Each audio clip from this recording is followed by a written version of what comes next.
Yo guys, what is going on? Today I got an overused game for you and I've built a new team. I'm playing on the right side. I've got the Expert Belt Keldeo, Sash Breloom, Life Orb Mamoswine with Stealth Rock, Rapid Spinning Bulky Starmie, Choice Bandit Scizor, and Choice Specs Latios.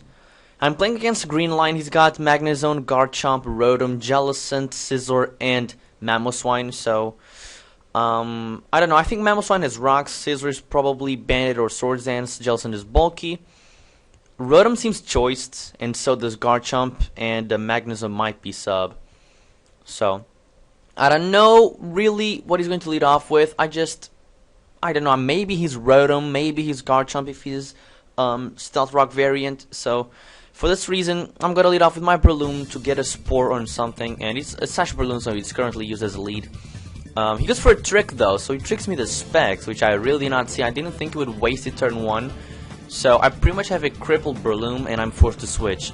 I'm gonna go to my Keldeo, predicting him to double out into something, but he just stays in trying to burn sleep turns, and at this point I need to go into Breloom because he's going to threaten my team and I really don't want that. I didn't want to go into Latias to take a possible burn, and since Breloom is crippled, I really didn't care anyway. His Garchomp comes in, I need to stay in, I don't want to Mach Point just in case he's sub. And yeah, he takes me out with an Outrage. This is a free opportunity for me to bring my Mamoswine and kill this Garchomp off. So the score is tied 5-5, but he lost his Garchomp and I lost my Breloom. So yeah, we're kind of even in that aspect. I'm gonna go to Starmie, predicting him to go for a Bullet Punch, but he goes for his Swords Dance, and this Skull is actually gonna get a burn, which really did not matter, for the simple fact that I can just come in with my Keldeo straight up, and I'm going to go for a Secret Sword. Kill this thing off. He's gonna go for a Bullet Punch and he's gonna do 17 damage to me, so if he wasn't burned he probably would have done like 35% ish, which really does not come into play whatsoever. So I take out this Scizor right here and go to his Rotom. I'm forced to go into my Latias to take the potential full switch, and that's exactly what he goes for. Now he can go into Mamo, he can go into Scizor. He goes into Mamo and I'm thinking, well, at this point it's 4 versus 4 pretty much. And his Jellicent walls my Keldeo to oblivion because I pack Double Stab, HP Bug, and Icy Wind, and he kind of walls my Scizor to the next thing. I do that Pursuit, but if he stays in, he can just burn me and do stuff. So I need Latios or Mamoswine to take on his Jellicent alone, and then I have 3 guys to worry about. I have this Mamoswine, which nothing on my team enjoys taking a hit from.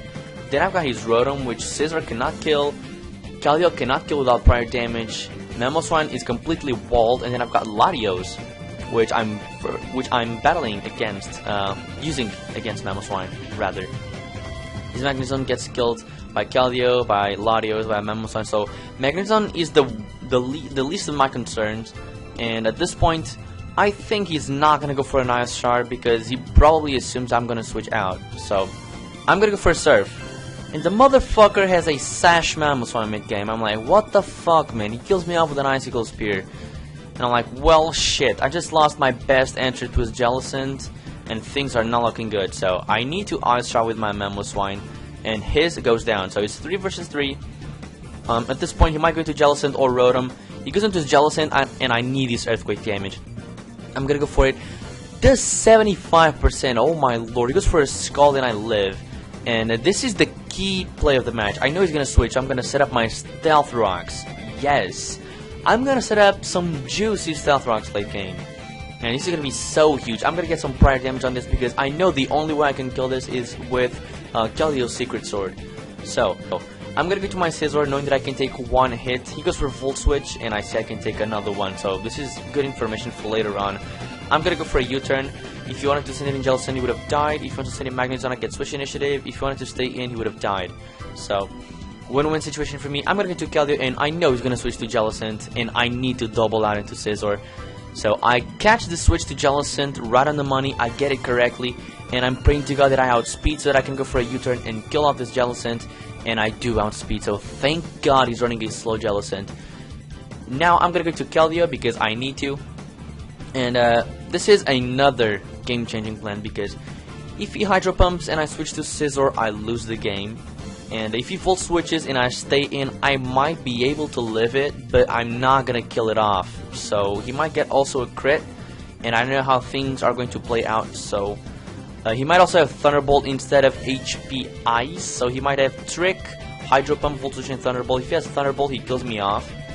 So the safest play for me to do is just to go into Scizor, predict the Volt Switch, and just sack it so that I can bring my Keldeo in for free. But I really don't know what he's going to do. I decided to risk it. I decided to go into Scizor, and he makes the conservative play, and he goes for the Volt Switch, so I'm able to take you with Scizor, which is all that I needed to win this battle. He makes kind of the wrong play, which is the most conservative play. He really should have risked it, and at this point, I'm gonna go for Superpower, because I don't want to let him set up a sub. He kills me off with an HP Fire. I bring in Keldeo, I go for a Secret Sword, and his Rotom does not have HP investment, so it's going to be min-max variations, and because of Stealth Rocks, I'm able to take off this Rotom. So had I not set up those Stealth Rocks, this Rotom would have been able to easily live this and probably kill me off. So this was a very, very close call, very cool game actually. And I hope you all enjoyed. Don't forget to leave a rate, comment, subscribe, and I'll see you all later. Peace.